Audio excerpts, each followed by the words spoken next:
Hey guys, Adriel here. I'll try not to spend too much time on this intro since this video is already going to be long enough on its own. Anyways, you saw the title. This is the Breath of the Wild Iceberg. If you're unsure of how an iceberg chart works, basically more well-known facts about a subject, in this case Breath of the Wild, are placed higher on the iceberg. But as we get to lower and lower tiers, the facts on the iceberg become more obscure and or disturbing. Also, I'll try not to skip many entries, but if it's something I already covered in depth in another entry, or if I couldn't find any information on it, I'll just skip over it. Or if I just don't find it that interesting, I'll skip over it too. I skip over a lot of concept art here, so if you're the kind of guy who cares about that kind of stuff, I guess I'm sorry. Also, credit for this iceberg goes to Reddit user Slothbrains, and with all of that being said, if you enjoyed the video, make sure you subscribe and like the video, I guess. Alright, enough rambling, let's get into the iceberg.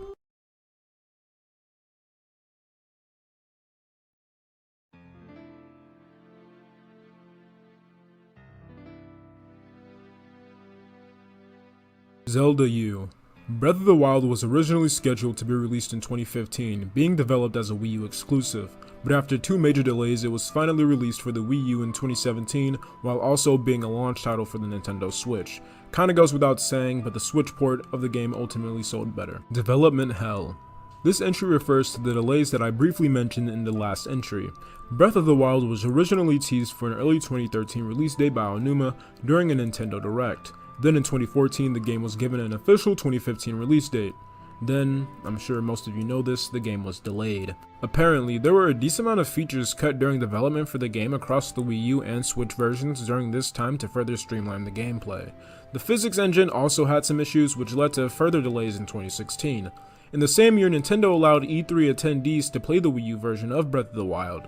This would be the first time people knew of the game as Breath of the Wild as well, since prior to this, an official title had yet to be announced. The game would later be cited by many people as the best game at E3 2016. On March 3rd of 2017, that's half a decade ago already, Christ, Breath of the Wild was finally released on the Wii U and Switch, being the last game released on the Wii U. To be honest, I'm glad that we had to wait to get such a wonderful game, rather than it being rushed and sold unfinished like a lot of games are today, unfortunately. Sheikah text can be translated. To my knowledge, all Sheikah text in Breath of the Wild can be translated. From the text on your slate, the shrines found throughout the game, etc. I mean, I don't think anyone can verbally speak the language, but it's readable. Anyways, there aren't really any hidden messages or anything behind the text, it's just a nice detail added into the game. For some examples, the bed Link wakes up in at the beginning of the game is labeled as Care Unit. A lot of the text plastered around shrines simply translates to dungeon, and on the guidance stones where Link obtains runes for his Sheikah slate it reads, "Now loading, do not turn off, all your base are," an obvious reference to the classic meme, "all your base are belong to us." To be honest with you, this iceberg has just been making me feel extremely old. Brigo. Brigo is a Hylian who patrols the Proxim Bridge in Hyrule Field, and, though I'm sure many of you already know about this, basically if you climb to the edge of the bridge, Brigo will urge you not to jump. He basically assumes you're gonna kill yourself. While Breath of the Wild in itself is pretty dark, you wouldn't expect this kind of joke in a Nintendo game, but it's still pretty funny nonetheless. I mean, I think it was supposed to be a joke. Like, I'm not trying to sound like edgy or anything, but I laughed when it happened to me. It was just out of nowhere. Kuko paragliding. Kuko? Kuko? Coco? I don't know. Just bear with me. Kukos, yes, these annoying things. They can actually be used in a similar way as your paraglider.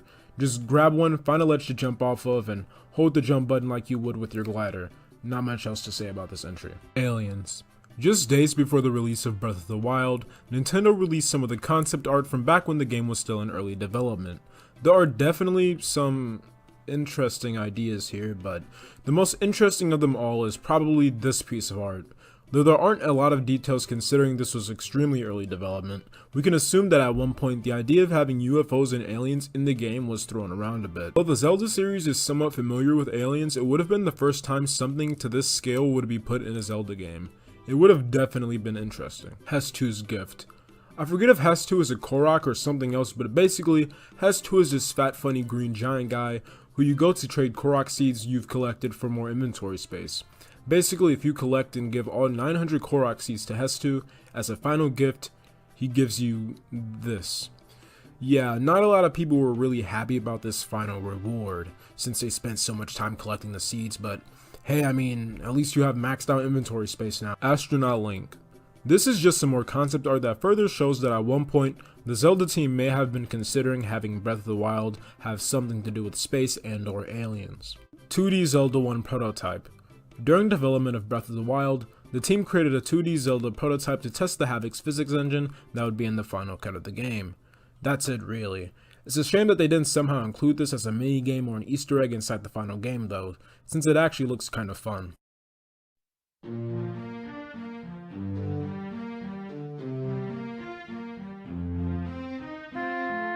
Lord of the Mountain. The Lord of the Mountain, also known as Satori, is a spirit that takes the form of a horse. Satori will randomly appear on the top of Satori Mountain, casting a beam of light into the air from the location. Link can ride the spirit for a moment before it disappears, and you obviously can't save it as your personal horse. As for the in-universe backstory behind this thing, I have no idea. But outside the context of the game, the Lord of the Mountain is a tribute to Satoru Iwata, who was the president of Nintendo from 2002 until his passing in 2015. Rest in peace. Under Villia's Veil. For those of you who don't remember, Villia is the NPC that helps you get the femboy outfit that's necessary for you to wear if you want to enter the Gerudo village. There's a little gag at the end of the mission after you get the outfit. Villia's veil gets blown away and Link gets to see their face. But the player never actually gets to see this, while a YouTuber called Shizas actually looked further into this in his series called Boundary Break, where he basically takes the camera anywhere we want, and we try to find secrets and new discoveries to some of our favorite games. If you ever wondered how they look, here it is. What is going on with Villia's face? The game gives hints that there's actually something underneath that veil, so that Link can see Villia's true identity. But the player for some reason is never allowed to see this. We're even teased in the scene where the veil blows in the wind. However, thanks to Schools Out 1, we can actually see Villia's entire face, as well as the hair on Villia's head. And it's actually kind of surprising to me how featured Villia's face is, considering the fact that you never get to see it. Princess Mononoke Parallels. Princess Mononoke is a Studio Ghibli film released in 1999.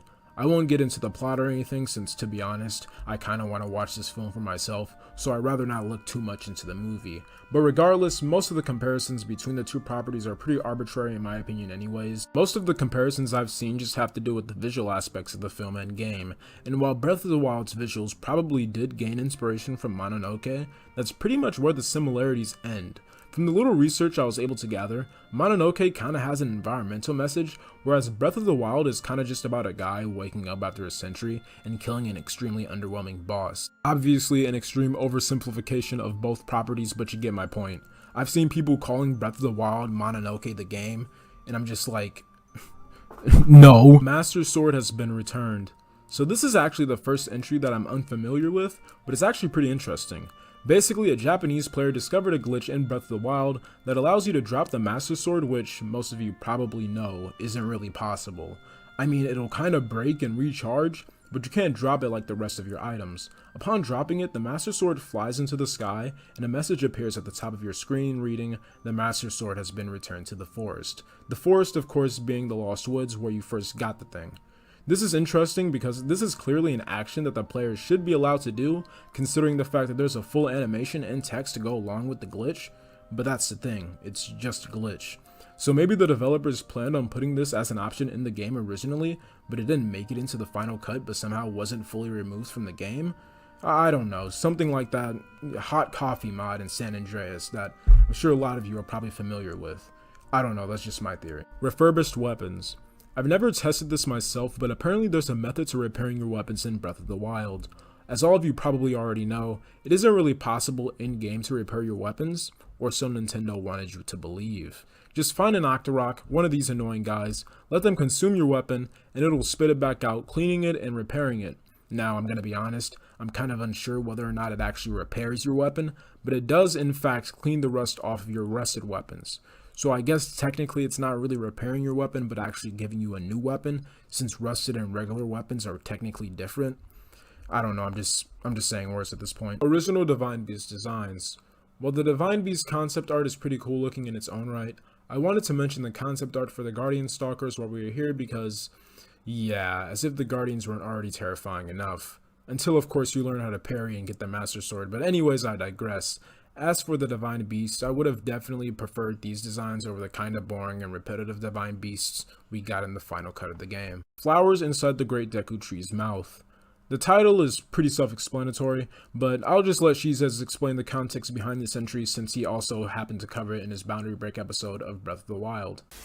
More importantly, we can actually see inside of the Deku Tree, which actually has two secrets to hold. The first one we'll start off with is the fact that there's actually some flowers growing inside of his mouth. Now this is not something you'd be able to see even if he was speaking in the cutscenes, which leads me to believe that this was a gag left by the developers. And the other thing worth noting is that the Great Deku Tree also has eyeballs. Extract the rune from the Guidance Stone, then return. This message pops up if you attempt to beat one of the early shrines without obtaining the rune you're supposed to use to beat it.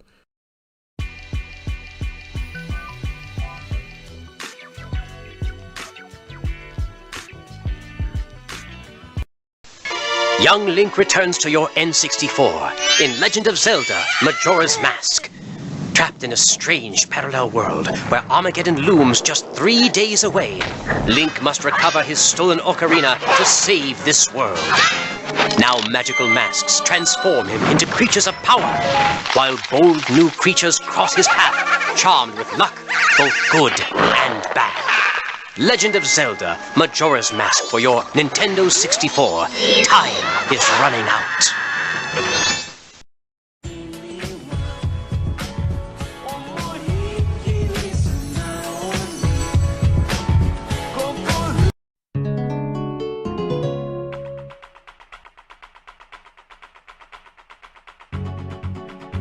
Naked Link concept art. In the Creating a Champion art book, there's a piece of art that shows Link completely naked. Of course, this was drawn so they can have a fully drawn model of Link to use as a reference for the in-game model, but it's still weird to look at nonetheless. Ice cream. Another entry I wasn't aware about until now. You can apparently cook ice cream using a glitch in the game. There's no actual model for it, and the ice cream doesn't actually have any effect on Link at all. You may be asking how or why. Well, apparently the picture of the ice cream was basically a placeholder image for some elixirs in the game back when they were still testing things. And essentially what was happening to players was that even though they would put in the correct ingredients for an elixir, for whatever reason, it would lose all of its effects and its correct image and would be replaced with the placeholder image of an ice cream cone. So it's not really ice cream, but it's still an interesting glitch nonetheless. The Zonai. Alright, okay, look, honestly this video is already going to be extremely long, so I won't go too in depth. But the Zonai are a tribe of people who vanished sometime before the events of Breath of the Wild, leaving behind ruins that can be found all over Hyrule, but mostly in the Faron region. This tribe is pretty mysterious and there's not a lot of confirmed information that we know about them. The Zonai have kind of become a meme due to some of the community making the Zonai seem extremely important, like as if they're pulling the strings behind the entirety of the Breath of the Wild series.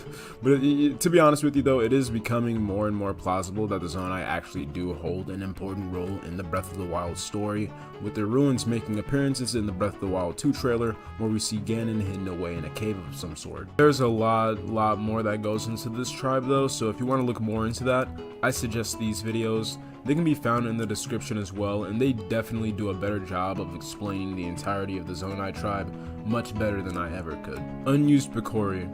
In The Legend of Zelda: The Minish Cap, there are these tiny things in the game called Picori or the Minish. Apparently they were planning to make their way into Breath of the Wild, but never did. It looks like they made it pretty far into development with the idea of including the Picori, so it's odd that they didn't make it into the final game. Nintendo reasoning is that they just couldn't include them, maybe due to time or hardware limitations. I never played the Minish Cap, so I don't know much about it, but essentially in that game, the Picori basically helped Link on his journey in small ways, like hiding rupees and hearts in the grass. Maybe the Picori will end up making it into the sequel, who knows. Picture 13. I already know about this entry, but it's still really interesting to me. In the game files, an unused memory photo is found, and well, here it is. Now to people who've never played Breath of the Wild, this image probably doesn't look that weird, but here's the thing. Link is doing an emote that isn't even in the final game, and Zelda seems to be doing one too, which, 1, Zelda isn't even playable, and 2, she's inside of Hyrule Castle for like 99% of the game. She's also wearing her royal outfit she had prior to the Calamity, which is interesting. Also, some people picked up on the fact that Link in this picture is wearing the Tunic of the Wild, which you don't unlock unless you 100% the game. So some people are theorizing that Zelda was originally supposed to be playable in the game after you 100% it, but they cut it last minute. Yeah, I don't know about that. Maybe it had something to do with the canceled DLC that will end up making the second game. I have no clue. Scrapped Divine Beast in Tech Lab. In the Hateno Ancient Tech Lab, hanging from the ceiling, you can find a small model of Sheikah machinery. The game never explains what this is, but it's theorized to be a scrap divine beast. Supporting this claim is actually some of the concept art we looked at earlier, and yeah, the similarities are definitely there. I honestly subscribe to this theory since it isn't really uncommon for developers to hide concepts or include things that couldn't be fully implemented into the game by other means like small references or Easter eggs. One-Hit Obliterator's design. The One-Hit Obliterator is a weapon you unlock through the Champion's Ballad DLC. I never finished it, so I never got to use it, but anyways, if you look at the ends of the weapon, you can see that the heads of each divine beast are carved into it.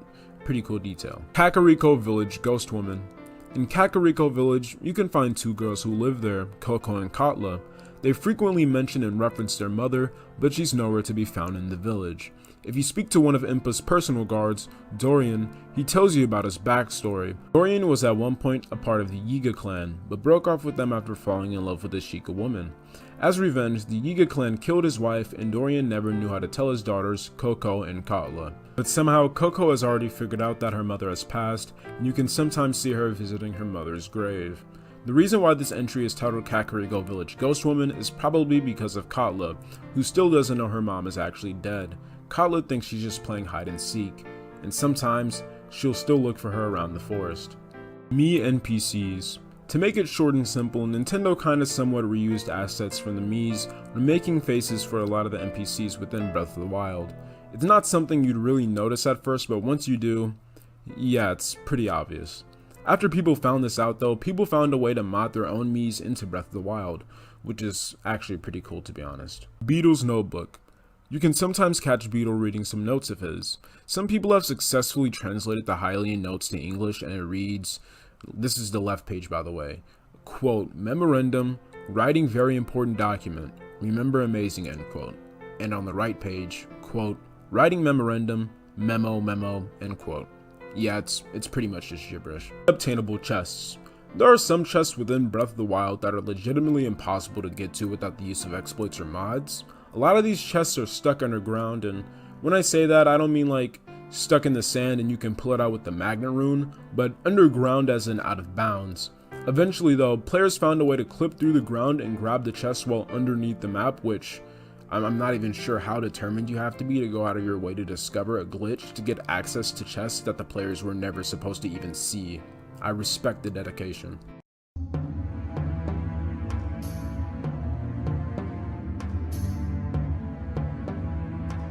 Mario Club Test Dungeon.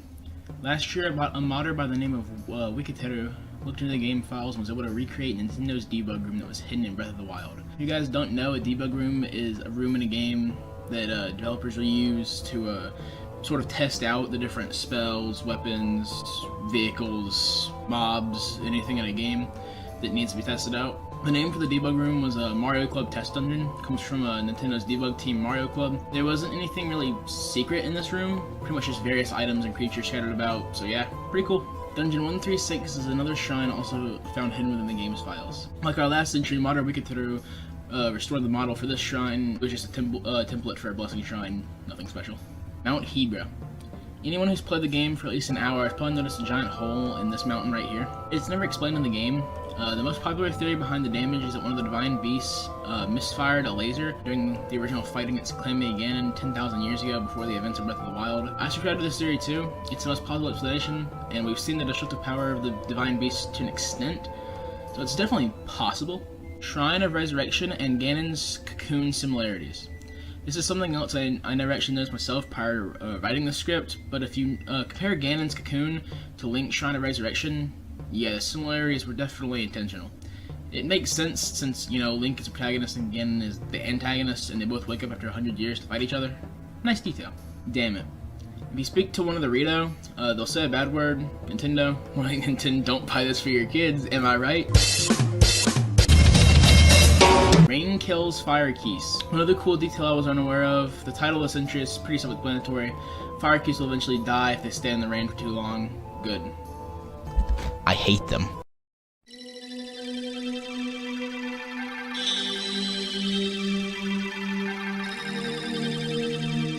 Link's family. In the Creating a Champion art book, the last few pages of the book had images of what seems to be Link's family in Breath of the Wild, which are never seen or even mentioned in the game at all. For unknown reasons, these last few pages of the book failed to show up in English copies. Horse God Concept Design. I've been skipping most of the concept art so far, but I wanted to include this one, not because of interesting lore or things we've never seen, but because it's just so bizarre. So this is the horse god in the final game. Its look makes sense because the horse god has the ability to bring a horse back from the dead, so of course its design would convey that it's a soulless entity that is somehow related to death. This is concept art. Like, what is this supposed to convey? Why, why would, what? Original Bolson and Prua design. For those of you who aren't familiar or forgot, Bolson is one of the workers that helped build Link's house in Hatino Village. He's pretty effeminate, especially compared to all the other male characters in the game. And the reason why I mention this is because Bolson's concept art is essentially a complete counterpart compared to his final design. I know I've been skipping a lot of concept art, like I said before, but that's just because a lot of it isn't super interesting. A lot of it is just recolors, but this is interesting. It's like they created two completely different characters. And while we're here, we might mention some of Prua's concept art as well. I find this piece of art interesting because it's pretty similar to some of Link's concept art, with the whole punk rock theme going on. It's kinda ironic when you consider that Breath of the Wild is known for being a mostly quiet game with usually little to no music playing.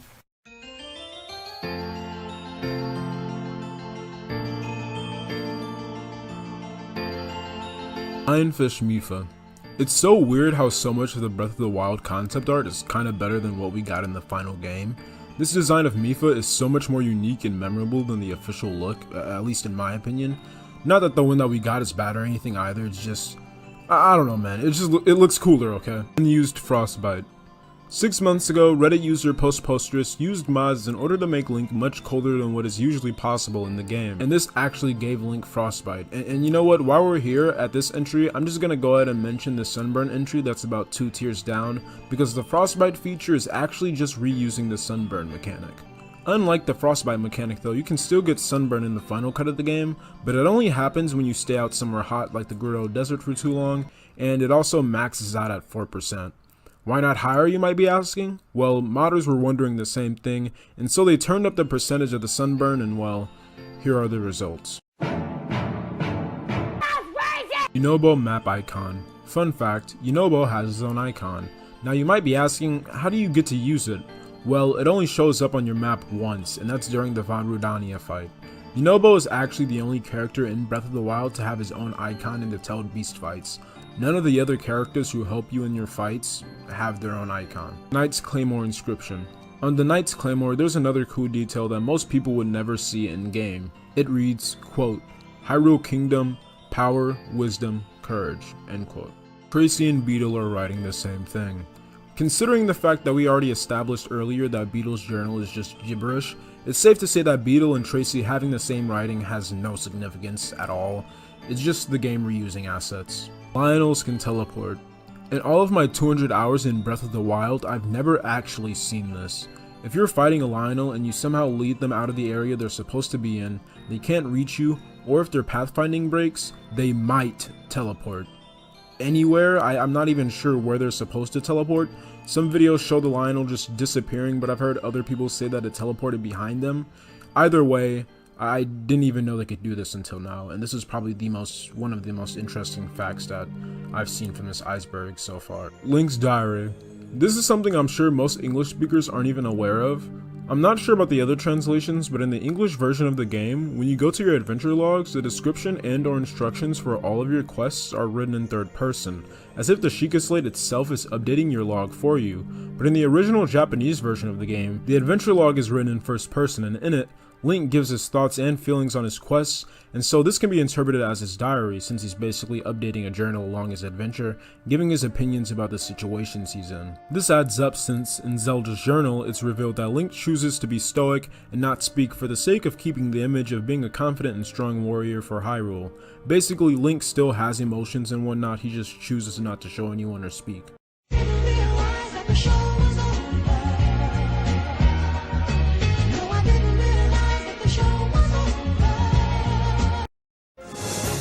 Embark on an epic voyage with Link to find his kidnapped sister. Sail the ocean and explore each uncharted island. Face unheard-of dangers and battle the most devastating foes. Set sail. This is one adventure you won't want to miss. The Legend of Zelda: The Wind Waker, only for the Nintendo GameCube.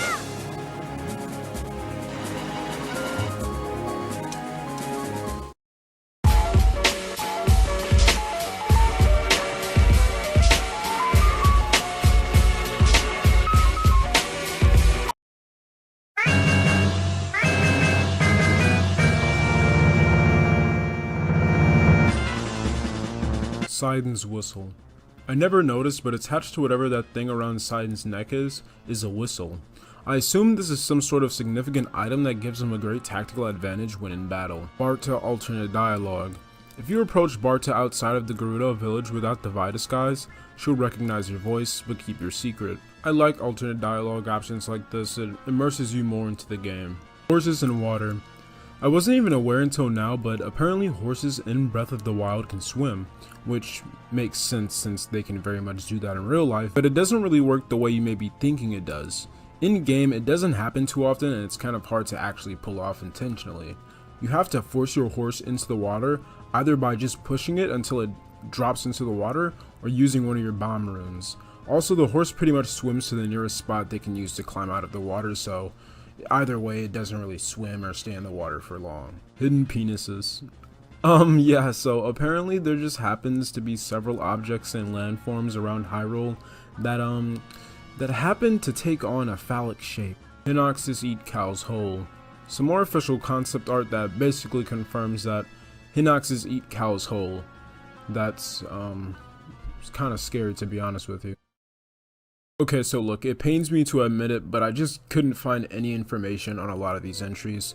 Not only the tiers we've already covered, but the lower ones too. So I've decided I'm just gonna do the last 3 tiers all at once, and if a decent amount of people actually end up watching this video, I'll try to look further into the entries I've missed, and I'll try to make a follow-up video. If any of you guys happen to have any information about the entries that I've skipped, please leave a comment and I'll try to read as many of them as I can. With that out of the way, these are the depths of the Breath of the Wild iceberg.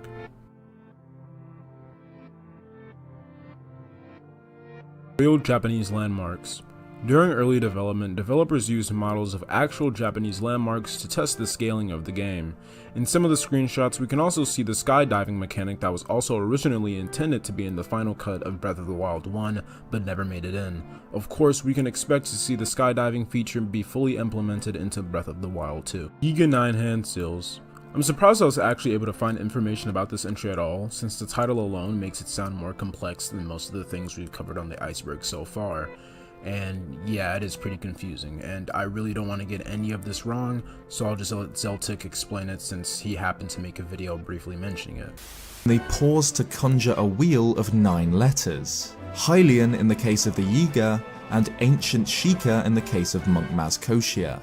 In both cases, these letters translate to read clockwise: R, P, T, S, K, J, R, Z, Z.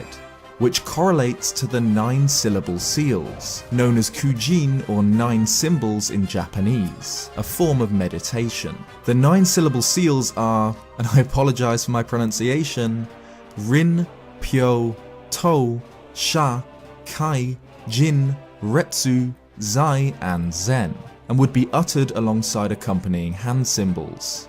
The practice was commonly used in ninjutsu and other martial arts.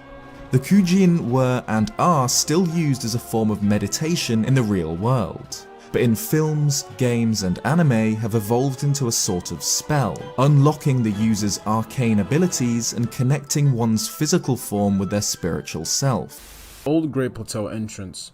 I honestly had no idea what this was going into, but since the title of this entry was just specific enough, I felt confident enough to just go into the game and look for myself. I took some screenshots on my Switch and then I took pictures of those with my phone, I know it sounds stupid, but it was the simplest option, okay? I've never used the Switch's share to Twitter or phone feature, and I didn't feel like trying to learn how to use it right now. Anyways, I digress. This is what I found, okay? And in my honest opinion, I do think it's safe to say that this is more than likely the old entrance to the Great Plateau. The entrance was probably blocked off during or after the Great Calamity, but whether or not the entrance was intentionally blocked off or not is left unclear. Multiple old men at Great Plateau. Whenever you speak to the old men at the Great Plateau during the tutorial portion of the game, it's not like you walk there and you happen to find him. He was already there. At this point of the game, there are basically multiple models of the old men all loaded in at once rather than just one. Developers probably did this to avoid problems of loading a single model in and out of different locations depending on where the player is. Simply put, it's easier to have multiple old men rather than just a single model. Octorok sprite. Not sure why this is on one of the last tiers of the Iceberg, but if you look at Link's underwear, there's a classic Octorok sprite on it. It's just a little Easter egg, that's it. Anyone who's ever tried to climb Mount Agat out of curiosity as to what's on top has been greeted with this message. Mount Agat and an unnamed mountain also near the Gerudo Desert are the only mountains you can reach and climb in the game, but can't get to the top of. People began suspecting that Nintendo was hiding something on top of the two mountains. Now of course we know that in game there's nothing actually up there, but the point is maybe Nintendo doesn't want us to see the top of the mountain because it's missing something that is supposed to be there, something that will possibly be added in the sequel. It's a well-known fact at this point that there were many more plans for Breath of the Wild DLC. And since a decent amount of said plans would mean significantly adding to the environment of Hyrule and the Breath of the Wild story, they decided that it would be best to make a sequel. So with all of that being said, what is supposed to be at the top of the mountain? Well, people theorize that since the original Yiga clan hideout is empty after you defeat Master Koga, the Yiga may have a new hideout under Mount Agat, using the top of the mountain and the unnamed one by the Zonai Maze as exits and entrances. The other evidence supporting this theory is the fact that the Yiga have shown that they are able to dig large holes, so it's possible that they have an underground tunnel system, and we saw Link and Zelda in a cave, so maybe those are the tunnels under Mount Agat? Yeah, I don't really subscribe to this theory, and look, it's not necessarily a theory that as of now can be proven correct or incorrect. It's just a matter of how much you really believe in the theory, and I'm sorry, but personally, I don't believe. SOS and Champions theme. If you listen closely to the tracks that play when you're on board each Divine Beast, you can hear the SOS signals of the champions of said Divine Beast sent out before being killed by Calamity Ganon.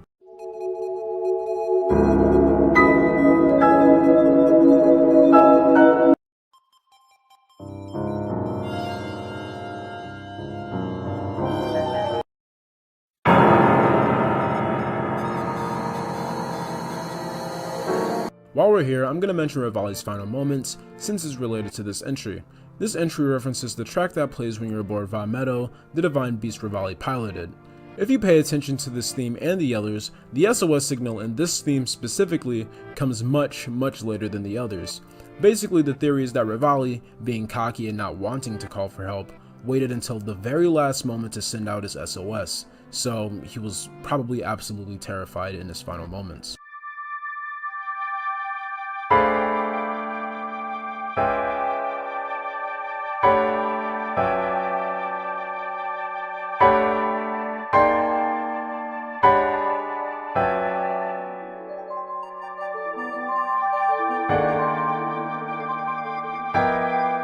Real feathers.